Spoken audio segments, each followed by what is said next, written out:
जय श्री नारायण भक्तजनों।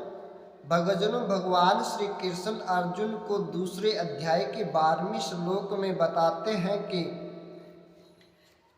न त्वेवहं जातु नासं न त्वें नेमे जनाधिपः न चैव न भविष्यामः सर्वे वयं मता परमम्। कहते हैं कि न त्वेवहं जातु नासं, कि तुम ऐसा मत सोचो कि इस जन्म से पहले हम नहीं थे। जब तक मेरा जन्म इस कृष्ण रूप में नहीं हुआ था, इससे पहले भी मैं था, इस स्वरूप में नहीं था जब तक ये जन्म नहीं हुआ था।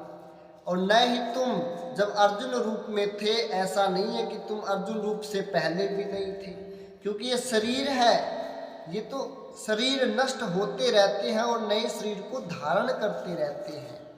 जब ये राजा लोग जनाधिप है, ये जो राजा लोग है, ऐसा नहीं है कि इनका यही जन्म में ये यही इसी रूप में बने रहेंगे, नहीं।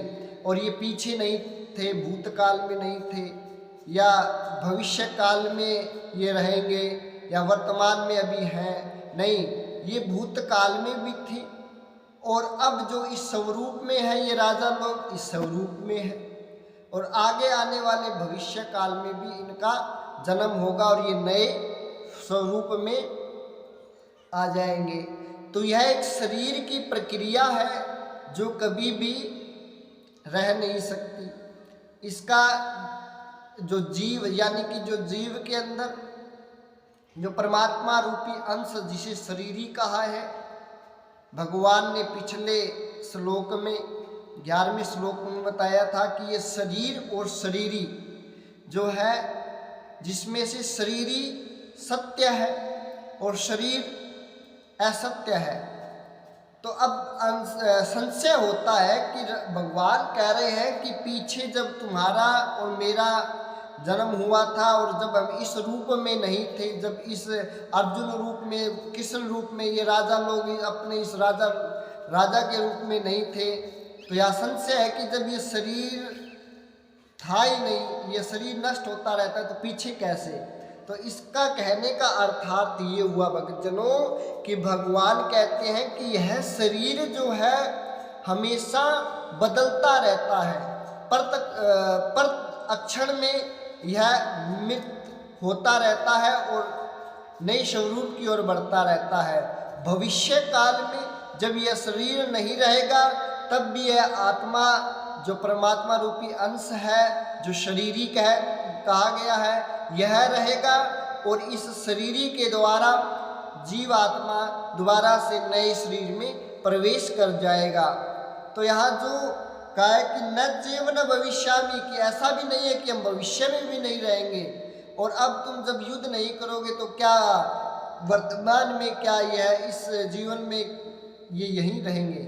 नहीं, यह शरीर नष्ट होंगे। शरीर असत्य है, लेकिन यह बदलते रहते हैं, शरीर नष्ट हो जाएंगे। सर्वे मतः परमम, कि ये सभी के साथ ऐसा ही होता है।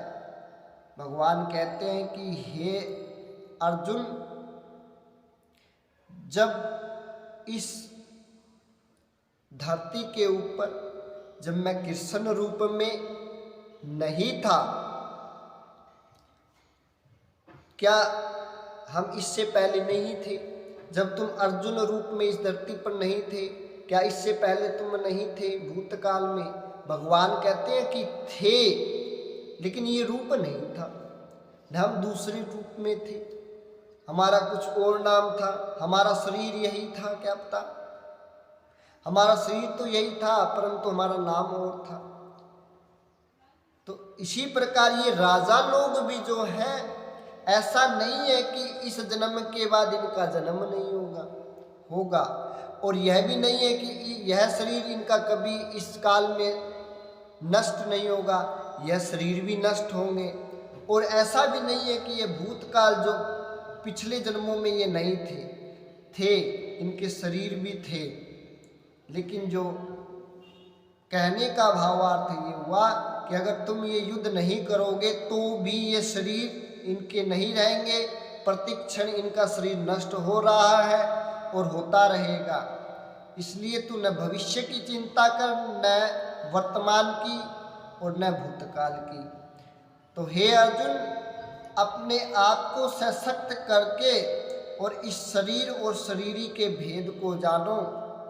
जो शरीरी अनंत है, जो कभी मरती ही नहीं है, और जो शरीर है वो असत्य है, जो हमेशा हमेशा नष्ट होता रहता है और नष्ट होता रहेगा, और ऐसे ही नए जन्म में शरीरी प्रविष्ट होती रहेगी।